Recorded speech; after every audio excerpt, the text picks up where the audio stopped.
In Germany, opposition leader Friedrich Merz is urging Chancellor Olaf Scholz to crack down on unauthorized migration after last week's terror attack in Solingen, in which 3 people were killed.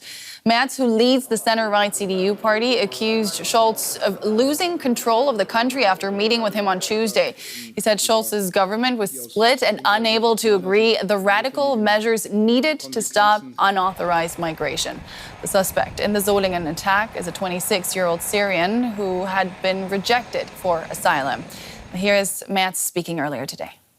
We have to control and limit the inflow across the German national border. We have a rule that asylum applications in Europe must be submitted in the country of first arrival. This means that all those who apply for asylum at the German border have travelled at least one country too far. And that is why I am convinced that we can reject them.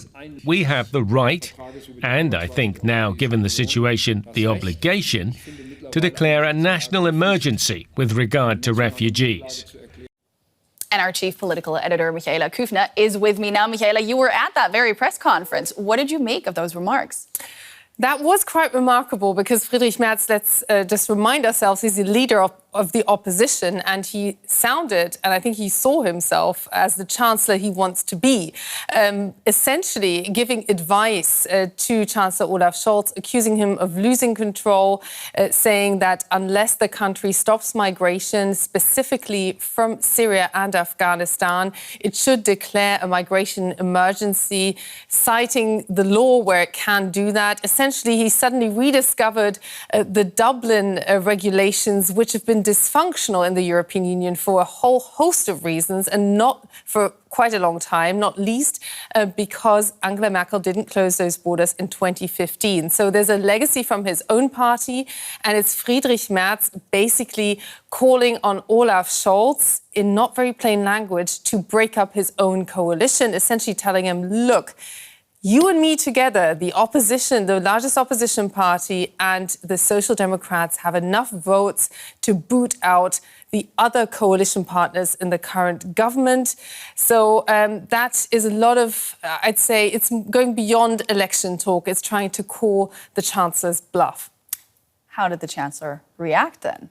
Well, he was at a campaign event in Jena in the state of Thuringia, which is one of 2 states in Germany's east that are going to the polls this upcoming weekend. These are key elections. Everybody, both Friedrich Merz, the leader of the opposition, and him, are trying to prevent the far-right anti-migration Alternative for Germany party to actually top the not just the polls, but actually win those elections. And here was Olaf Scholz's result. Our international treaties apply. The rules of the European Union apply. What our constitution dictates applies. And after that, many practical suggestions are welcome.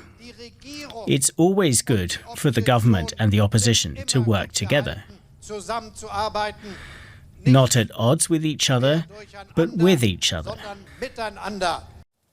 So his response, not result, is quite clearly telling Friedrich Merz, who basically said there would be no taboos in stopping irregular migration into Germany. And this implies changes of the law, also changes of the constitution. He said that simply would not happen with the help of the Social Democrat, the Chancellor's party, and also that there would be no change of the German constitution, that the individual right to asylum, which is enshrined there, would remain untouched. At the same time, he vowed to be even tougher on carrying weapons, which in Germany usually would then mean knives, because there's very few firearms around and it doesn't really seem to be that much of an issue. Having said all of that, the core issue could be less exciting than what is in the political debate right now, because speak to the police, they say they're understaffed. Speak to migration experts and they say, look, there's just too much bureaucracy. Some people who could be put into detention before they are to be deported can't, because there simply isn't enough spots for them. So it seems to be more the nitty-gritty issues that make this government less effective in sending back migrants whose asylum claim has been rejected. There seems to be agreement, though, that something needs to change, right? So what can happen? Yes, and this is the big challenge now for Olaf Scholz. He's seen the leader of the opposition say, look, you keep telling us you can't do more, and he has done more. He has made it easier for those detentions. He's made searches easier in asylum homes. So the government is also tightening the law on carrying knives. The length of the blade is now being changed as well. This is something that he put on track earlier in the year, and also as an initial response to another knife attack, which happened at the end of May, where one policeman died after this attack. Now he's under pressure to move beyond that, and he's pretty much done a lot that he can do legally under the current circumstances. And he's up against Friedrich Merz, particularly when you look at those key regional elections coming up at the weekend. Now, really on the defensive, why he's not going beyond that. Ask any lawyer, there are a lot of reasons. Germany will continue to adhere to international law, to its own commitments. That's something the Chancellor reiterated. So it shows us, yes, it's a lot easier to be in opposition and call for things that are very difficult to achieve.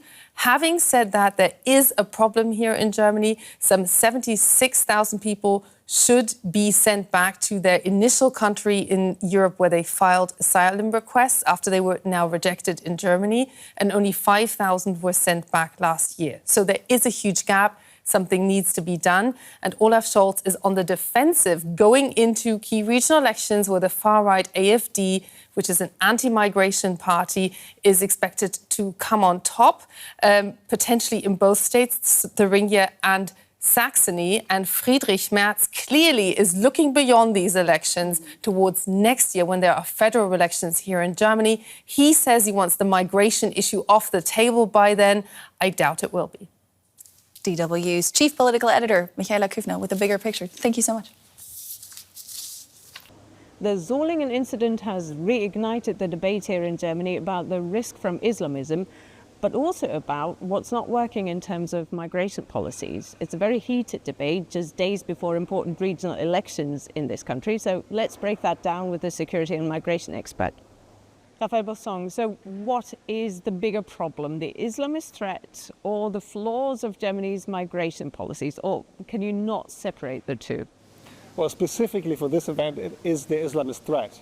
I mean, of course, you can say that due to the large influx of migrants and refugees during the last years, there has been a broader potential of potential attackers with ties to the Islamic State. But really, these are a drop in the ocean in the numbers of migrants. And the really specific threat that we need to tackle is the Islamic State and Islamic radicalism. So we really should not taint them all with one brush and say all Syrians are suspects and that we should not have an open door to them anymore. I think this is definitely not the right way to go forward. And still, the whole nation was shocked. So did Germany underestimate the threat from Islamism? Unfortunately, it's what happens after terrorist attacks. I mean, it's not a threat that is new to us. I mean, we have had a lot of attacks, actually more, in the 2010s and even previously to that, of course, after 9/11. And then, you know, everyday life takes over, we get used to it, and then we're sort of jolted back, you know, to the sort of face this stark reality that unfortunately these actors haven't gone away. We thought that once the Islamic State was militarily defeated in 2018-19, at least we would have gotten rid of this actor, but that was too early. I mean, experts have been worrying about that throughout, but of course, in the wider public, this was like a distant memory already. And since the 7th of October last year, of course, in all sort of Islamic radical circles, there has been a new momentum. And so the security services, including here in Germany, have been worrying for quite some time already that there is a new wave of terrorism coming. And it's just something that hits the public now. So do you have evidence that Germany is identified as one of those target countries because of its stance when it comes to Hamas's terrorist attacks against Israel and Germany's position following this event? I cannot corroborate that specifically. I don't have access to, say, really confidential analysis on this, but it is clear that the level of activity has risen significantly since last year across Europe, and it also has risen specifically in Germany. and more so than in previous years when it was mostly France or Britain that were more in the target. I mean, we've had serious terrorist attacks, specifically the one in 2016 and the Christmas market.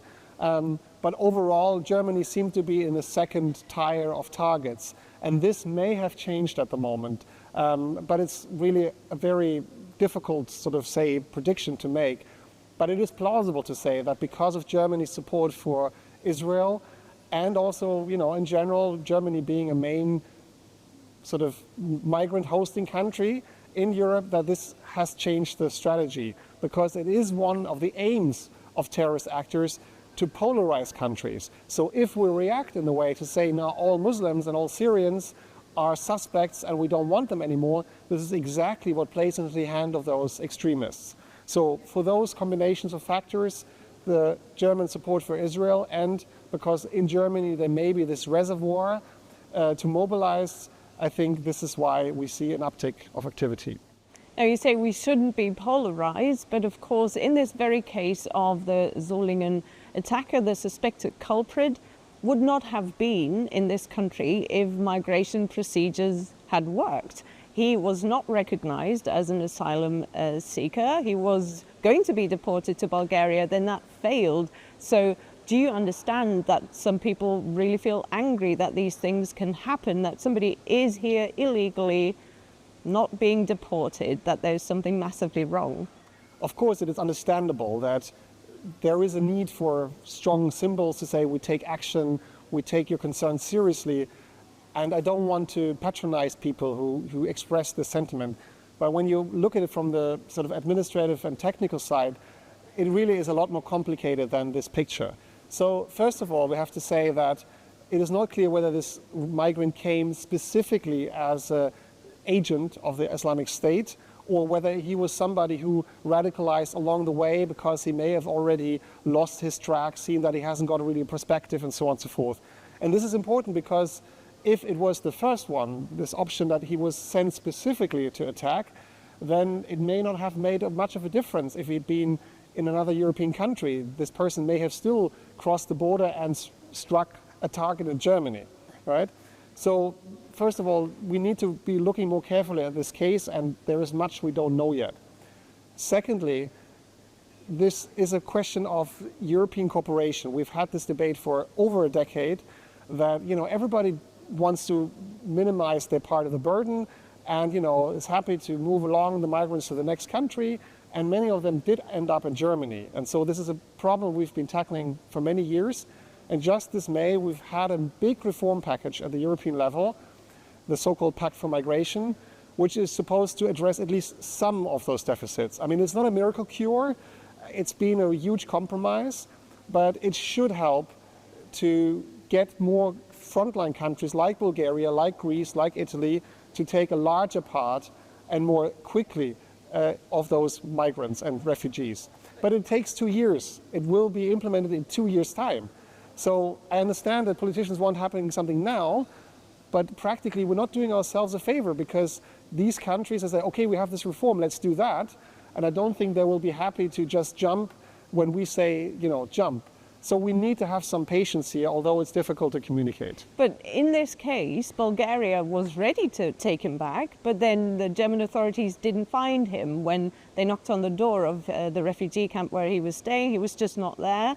And then the deadline ran out by which Germany would have had to deport him or else take him in. So it's not Bulgaria's fault. What was wrong with the German authorities here? I understand that people want to find that one fault where things could have gone different. And yes, perhaps if he had been deported to Bulgaria, maybe this wouldn't have played out. But there is a lot of ifs that are really in this equation. And I don't think the story is so simple. So on the one hand, if this person had been already sent with the intent to really perpetrate a terrorist attack, then maybe he would have found other ways to come to Germany. If he radicalized later in Germany, maybe yes, he would have been less of a problem. But if you look at this Dublin system, there is a lot of variables here. So Bulgaria said yes to take back this person. German authorities here didn't get the right coordination, missed the deadline. So that is a mistake, yes. But even so, even in the cases where people are accepted to be deported to a different country, many of those cases don't actually happen. And on average, on those cases where people by the Dublin procedure are meant to be sent to different countries, less than 10% are actually sent to this other country. And even then, some of these people return sometime later to the country where they were first found. So really, it's not that simple. Yes, we should improve our coordination and avoid those mistakes, but it's not clear that this would have been the thing that stopped the attacker. And still the question remains, there are a lot of people here who are here illegally, should be deported, but can't be deported. That Solingen has also triggered a debate about sending people back, deport them to Syria and Afghanistan, two countries where Germany doesn't have diplomatic relations. How realistic is this demand? Well, this debate already started months before, and specifically also due to this attack in Mannheim in June this year when a policeman was killed. It is, again, in practice very complicated. I think I would expect that in the next year or two, also in combination with other European countries that have been asking for this already, that there will be a new level of diplomatic contacts with Syria and also Afghanistan. And if it's not Afghanistan directly, it will be a neighboring country, Uzbekistan. And so that the authorities and European states together are looking for ways to send people back to those regions at least. But this takes time. And it's also, in every case, an individual decision and an individual kind of assessment. Can we make reasonably sure that if this person is sent back, that this person is not immediately tortured, killed, or something else, and that there really is an area where this person can be reasonably safe? These are really difficult decisions, and there are many who say you can't send people back to Syria, there is nowhere safe. We had a court case that said otherwise. Again, the devil is in the detail. And I would just generally expect, if there is a momentum to send people back, it will concern few people, where really it's worth the effort to make this in-depth assessment, and where it's really worth to say this person is so dangerous that overall we rather try to err on the side of caution. So yes, there will be more works on this, but it will again take time. So I know it's frustrating. But unless we want to give up on our fundamental principles that we just don't get rid of people because we don't like them, because we think they're dangerous, no, we have to have hard proof, we have to have hard evidence, and we have the principle that we don't send anybody somewhere where they're at risk of being killed or tortured. So what do you make of demands where people say don't let anybody from Syria and Afghanistan into the country in the first place? Well, I think this is definitely an overreaction and something that would exactly play into this polarization I think we should avoid. I do understand the point to say we need to reduce the numbers, we need to see that other European countries do more of the share. Maybe we should also invest yet more into the European neighborhood and third countries and see whether they can stabilize the situation of some refugees, as we've done many years, also controversially. So all these things are legitimate sort of tools to see that perhaps fewer people come to Germany. But as long as the situation in the Middle East and the European neighborhood is as it is, ridden by violence, with serious terrorist organizations and so on and so forth, there are people who need protection, and they need it somewhere. Not all of it is in Germany, but Germany also will need to maintain a significant part of it. So this is the line we have to strike, to say more security checks, yes, more action on deportations, more sort of sharing the burden out, but not closing the door. And we also need the trust of the people who are already here. We can only hear from Syrians and Afghans maybe in an asylum refugee home if they hear there is an extremist and he may plan something. So if we alienate them, this is not going to increase our security. Would you agree that we would have had this debate whatever, regardless of timing anyway, after Solingen, but it is particularly sensitive now, 1 week before those important regional elections in two states in Germany's former communist East, where support of Germany's pro-immigration stance is very low? Obviously, yes. I mean, this is the big worry, that this is just what fuels the Alternative for Germany, the right-wing populist party. And we will see. I mean, statistically, we can see that in those regions where the AfD has the highest voting share is also those regions that typically have some of the lowest share of refugees and generally migrants. And so it's often the fear of the other, the fear of the unknown. It's not the only factor, but it's one of the factors that fuels this kind of sentiment of, oh, we don't want them here. And yes, unfortunately, this is what is, I mean, we hope people take a wiser choice, but which is plausible. And this is also exactly the strategy of terrorist groups. We know this from the middle of the 2010s that the Islamic State said, we want to foster division. And we want to kind of create this tension so that all Muslims in those countries feel they have to come to us because they're not safe there anymore. So hopefully there will be a saner majority in those places, but obviously we can't be sure. And what kind of a signal does the current German debate send to people abroad? Germany, the current government here in Berlin, is trying to attract skilled workers from abroad. Germany needs immigrants also to fill in unfilled positions to stimulate the economy again. What kind of a signal is this? Well, obviously, in those regions for the AfD, it's already a factor that they may struggle to attract talent. But as long as, it remains this regional phenomenon, I hope at the federal level in Berlin, we maintain this kind of reasonable balance to say, yes, more security, yes, more controls, but with a proportionality check, and that is really something completely different from the sense that we're a diverse country, which needs also yet more diverse migration to come and help us here. And so, yes, in principle, I think statements like we don't want any persons of those, whatever nationalities is, doesn't help us. But yes, everybody in this country wants to be safe, including, of course, people who are here, and migrants are among them. So this is the fine line, and I hope that in a few days, maybe tempers will calm down. Olaf Scholz announced that Germany will deport in a big style. He already said that last year. If he doesn't follow up on those big claims, then of course, traditional democratic parties risk losing credibility. So what do you expect? Are we going to see as very specific steps to be taken to prevent incidents like Solingen?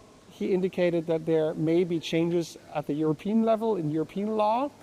As we know, this always is extremely complex as well and takes a long time. I don't know, I don't have any more inside knowledge, but my guess is twofold. The first would be to say more pressure yet on neighboring countries to do their part. I mean, we discussed Bulgaria was officially ready, so maybe Bulgaria is not the culprit here. But overall, the image, other countries are still too lax in their controls.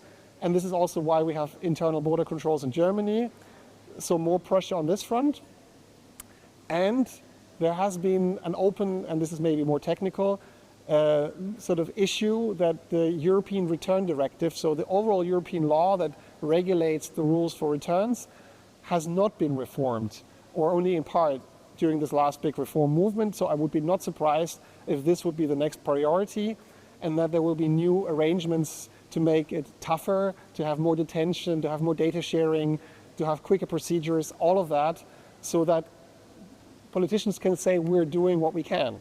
But none of this are going to be a radical change. It's all these relative improvements, and all of them need to be implemented. So I think the public also has to know that for the time being, we have to live with a threat. Unfortunately, the crisis in the Middle East and with Gaza is not resolved. The IS is still there.